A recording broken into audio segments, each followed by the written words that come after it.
नमस्कार दोस्तों, आज हम एक बेहद रोचक और महत्वपूर्ण विषय पर चर्चा करने जा रहे हैं। यह है भगवान विष्णु का मत्स्य अवतार, जो हमें सिखाता है कि जब धरती पर संकट आता है तब भगवान खुद हमारे बचाव के लिए आते हैं। बिल्कुल सही कहा आपने। मत्स्य अवतार की कहानी शुरू होती है एक राजा सत्यव्रत से, जो गंगा के किनारे तपस्या कर रहे थे। क्या आपको याद है कि उन्हें कैसे एक छोटी मछली मिली थी? जी हाँ, वह मछली राजा के पास आई और मदद की गुहार लगाई। यह सुनकर राजा ने उसे अपने कमंडल में रख लिया, लेकिन उस मछली का आकार लगातार बढ़ता गया। यह कितना रोचक है। बिल्कुल। और जब मछली ने अपना असली रूप प्रकट किया तो वो भगवान विष्णु निकले।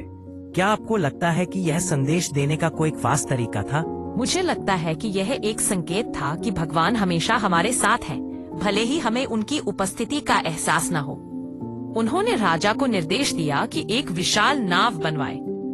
सही कहा आपने। और तब प्रलय शुरू हुआ, जिससे सब कुछ जलमग्न हो गया। लेकिन राजा और ऋषि उस नाव पर सुरक्षित रहे। यह तो एक जबरदस्त मोड़ है कहानी का। और जब मत्स्य ने उन्हें सुरक्षित स्थान तक पहुंचाया, तो यह दिखाता है कि संकट के समय में सही मार्गदर्शन कितना महत्वपूर्ण होता है। बिल्कुल।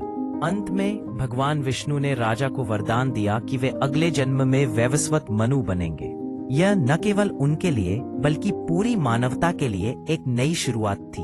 तो दोस्तों, आज की चर्चा से हमें यह सीखने को मिलता है कि जब धरती, धर्म या ज्ञान पर संकट आता है, तब भगवान खुद आते हैं। यह मत्स्य अवतार का मुख्य संदेश है। सही कहा आपने।